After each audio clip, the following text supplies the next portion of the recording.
ကိုရီးယားဇလန်တွဲတွေထဲမှာလူကြိုက်အများဆုံးဖြစ်ခဲ့တဲ့ဒီဇလန်တွဲကိုကြည်ဘူးတယ်ဆိုလို့ရှိရင်တော့ဒီတခြင်းကိုလည်းကောင်းကောင်းကြီးသိလောက်မှာပါဂမ်ဘီရဲ့ You Are My Everything You are my everything. 이처럼 쏟아지는 운명에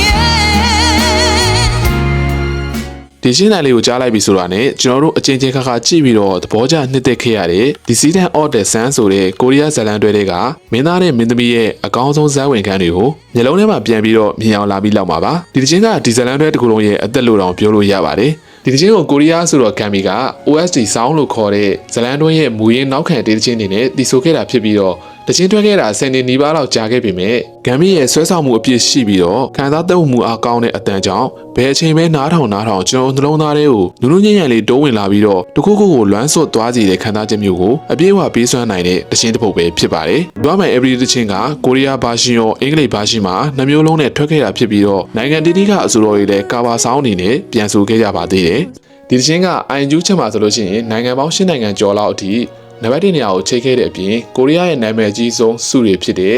Best OST Sound ဆု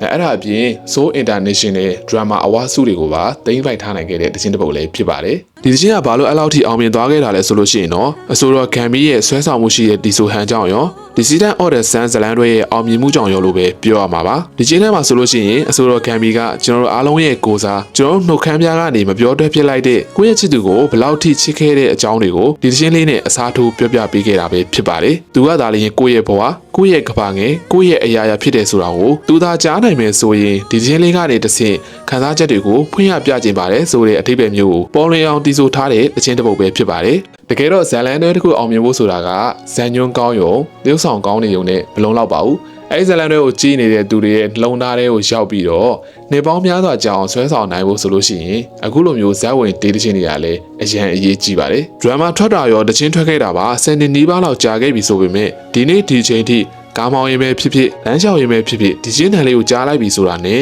ဒီဇလန်တွဲတွေကဇက်ဝင်ကန်းတွေကိုမနစ်တနေ့ကလိုပြန်မြင်အောင်မိစေလောက်တဲ့အထိခံစားချက်ပေးစားနိုင်တဲ့တချင်းကောင်းတစ်ပုဒ်ဖြစ်တယ်ဆိုတာကိုတော့ကျွန်တော်နားဆင်ကြည့်တဲ့အခါထပ်တူခံစားရမှာပဲဖြစ်ပါတယ်ဆိုတော့ဒီချင်းကိုနားထောင်ရင်လည်းဗလာလာတို့ရဲ့ဘဝမှာရော You Are My Everything ပါကွာလို့ပြောပြီးတော့ချစ်ရလောက်တဲ့အထိချစ်ခဲ့ဘူးတဲ့သူရှိလား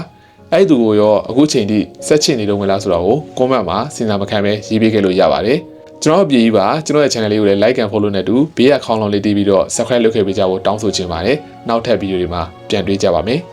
bye